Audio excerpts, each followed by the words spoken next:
Supreme court के वरिष्ठ वकील कपिल सिब्बल का जस्टिस यशवंत वर्मा को लेकर खुलासा सबको हैरान करने वाला और सबको फंसाने वाला भी है।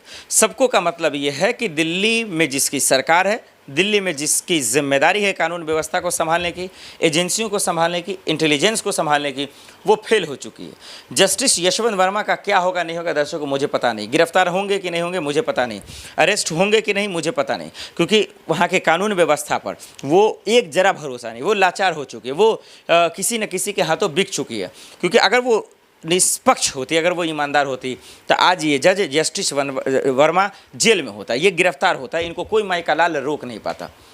लेकिन देखिए ये वरिष्ठ कपिल सिब्बल के जरा खेल को समझिए, ये इनके बयानों को समझिए, कुछ समझ ही में नहीं आता ये कहते क्या है करते क्या, ये बोलना क्या चाहते हैं।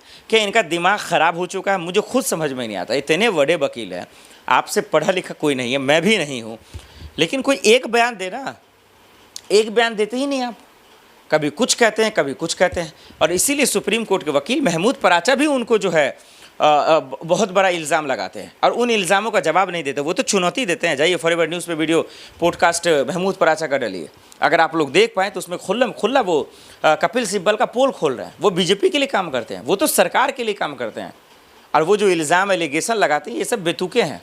ये तमाम चीज़ें वो महमूद पराचा साहब कह रहे हैं। तो क्या इन सवालों का जवाब कपिल सिब्बल साहब आपके पास है? और कपिल सिब्बल अब क्या कह रहे हैं जस्टिस यशवंत वर्मा के बारे में?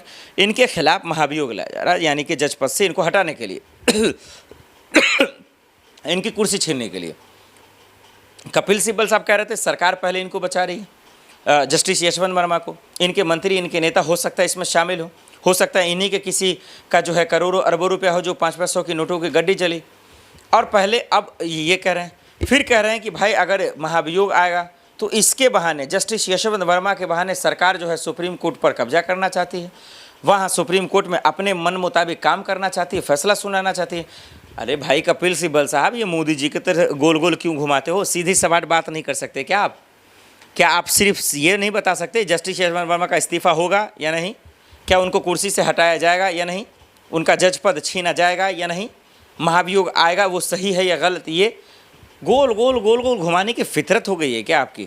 तो कपिल सिब्बल से ये सवाल है कि ये क्यों आप जो है दोनों तरफ वाला बात करते हैं। एक करिए ना, आप कानून के सहारे चलिए ना। अरे कानून और सिस्टम के हिसाब से जो गलत है गलत है, जो सही है वो सही है।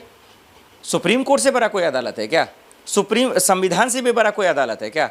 संविधान के ही हिसाब से आज मैं बोल रहा हूँ ना, संविधान के हिसाब से ही वो 500 की नोटों की गड्डी जली वो गलत है ना, सुप्रीम कोर्ट के हिसाब से गलत है ना, कानून के हिसाब से ही गलत है ना।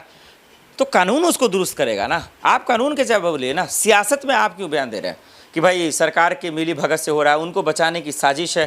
कभी बोलते हैं बचाने की साजिश है, कभी कहते हैं इस पे के नाम पे सुप्रीम कोर्ट पे कब्जा का खेल है। तो कपिल सिब्बल के बयान से थोड़ा सा कहीं ना कहीं ये पता चल रहा है कि जस्टिस यशवंत वर्मा का खेल असल में क्या है।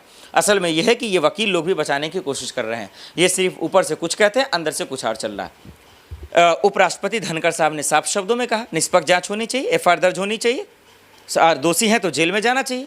3 जजों की टीम जब बना और पूर्व सीजेआई खन्ना साहब ने जब ये बात कह दिया कि ये दोषी पाए जा रहे हैं, इनको जेल में डालना चाहिए, फिर आकर आप ऐसा बयान क्यों दे रहे हैं?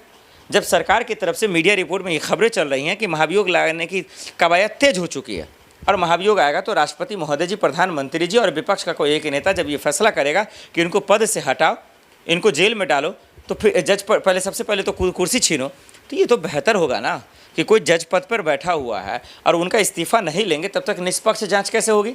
और आपको लगता है कि कैमरे पर आकर जस्टिस यशवंत वर्मा सच बोल पाएंगे?